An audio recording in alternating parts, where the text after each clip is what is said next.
we're going to go for what we call rolling pin number 2. You're going to need a blanket or a towel or something as you do, whatever you have. And I'm going to move, I'm still got my same warrior, but I've moved it around now in front of Oscar. My foot is sort of, I would say, in the midline and just in front of his feet. And I'm going to drape a blanket over my thigh. And I'm going to encourage him to rest his head on my thigh there. That's going to give us access to the same area, but also to the tissue a little bit more inferior. So we were just focusing quite superiorly. Now we've got access a little bit more inferiorly. And we're going to switch forearms. So while I was using my left forearm when I was behind for the first rolling pin, I'm going to now use my right forearm in this position. I'm going to start right in next to the spine. A little bit of weight, searching for a nice amount of resistance there.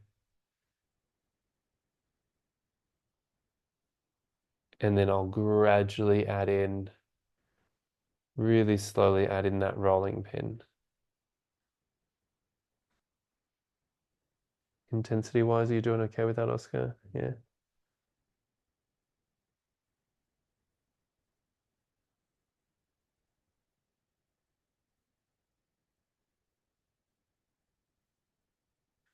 Now I've got the bolsters here, which I've got my other hand just resting on.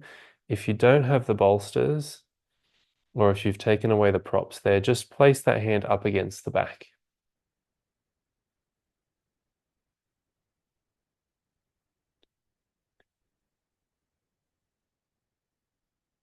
Whenever that first rolling pin comes to completion, lift, reposition ever so slightly, and repeat again.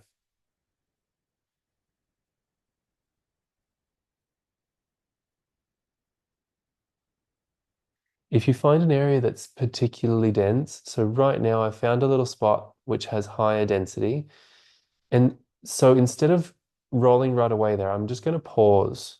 I'm sinking in and I'm pausing, and it's only when I start to feel that the tissue is giving me a little bit more room do I then add in a super slow roll.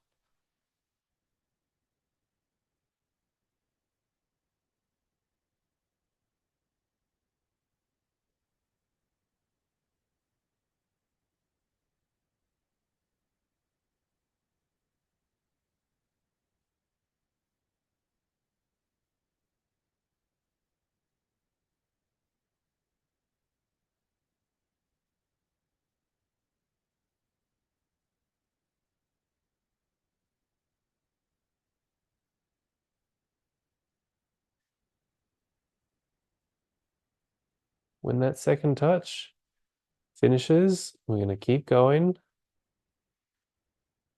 Slight reposition between touches. Even the smallest reposition can have a big effect in how it feels on the receiving end. There's quite a lot of possibility here. Even the smallest angle change will also influence how it feels. The only areas that I would sort of say to keep an eye out for are the spine itself and also the border of the scapula there. If you are working onto the scapula, then it tends to be a bit bony, a bit uncomfortable. So we can come all the way up to the edge of the scapula, but I would encourage you not to work on the edges or work on the scapula itself.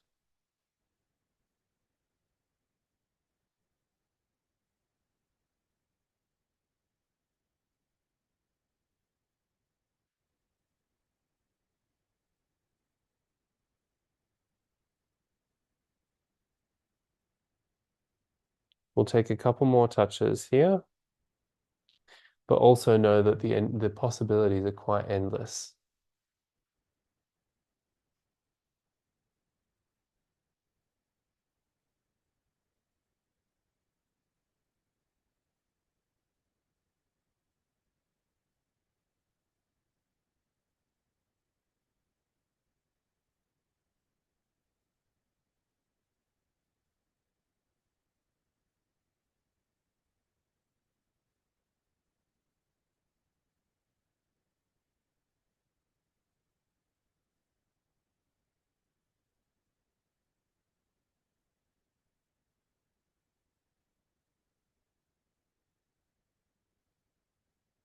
Take one more touch.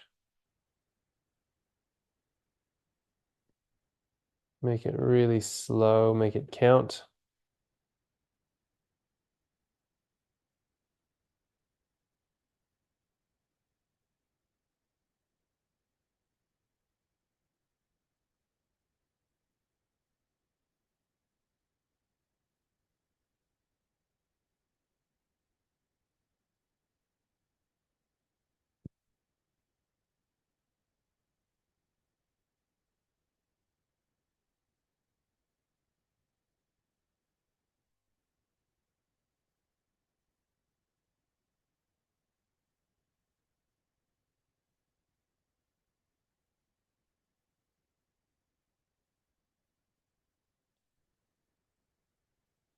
And then when that touch finishes, you can sweep that out.